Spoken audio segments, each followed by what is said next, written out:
YS Vijayamma గారికి జగన్మోహన్ రెడ్డి గారు ఒక ఎంఓయూ రాసిస్తే ఆ ఎంఓయూ రాసినటువంటి దానికి మీరు లెటర్ రాసి ఆ లెటర్లో మొట్టమొదట చంద్రబాబు నాయుడు పంపినవే.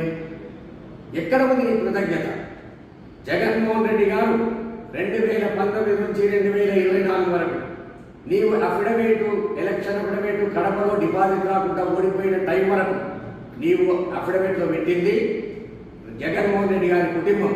అంటే జగన్మోహన్ రెడ్డి గారు కావచ్చు, వైఎస్ భారతమ్మ గారు కావచ్చు, వాళ్ళ కూతుర్లు కావచ్చు, వాళ్ళకు ఉన్నటువంటి కంపెనీల నుండి నీకు 236 కోట్లు ఇచ్చిన మాట వాస్తవమా కాదా? ఇది నీ అఫిడవిట్లో పెట్టినావు. నీకు ఇంత కృతజ్ఞత లేకుంటే మాత్రం శర్మిలమ్మ అసలు నిన్ను ఎవరు కూడా క్షమించే పరిస్థితి లేదు. ఇంకా చాలా విషయాల్ని నేను చాలా రోజుల నుంచి శర్మిలమ్మ గారు మాట్లాడుతుంటే ఎందుకు మనం మాట్లాడాలి, ఆంధ్రప్రదేశ్ పోయింది, ఆనంతరం ఆమె పార్టీని నడిపించుకుంటుంది, కాంగ్రెస్ పార్టీ గురించి మాట్లాడుతుంది అనుకుంటే ఎక్కడ చూసినా జగన్మోహన్ రెడ్డి గారి మీద బట్టగాల్సి మీద చేసే ప్రయత్నమే చేస్తాం.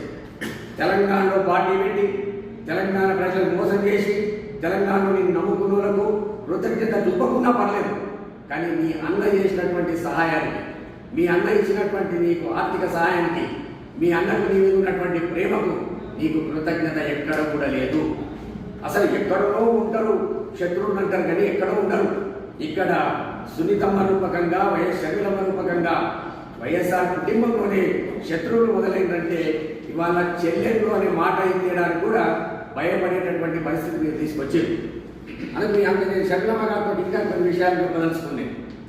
అమ్మ ఇవాళ కూడా మాట్లాడుతున్నాం, అంతకుముందు ఎలక్షన్లలో మాట్లాడాం, గొడ్డలి గొడ్డలి గొడ్డలి వివేకమన్నా అనేదో మాట్లాడుకుంటూ వచ్చినాం. ఇవాళ నేను సూటిగా నిన్ను అడుగుతా ఉన్నాను,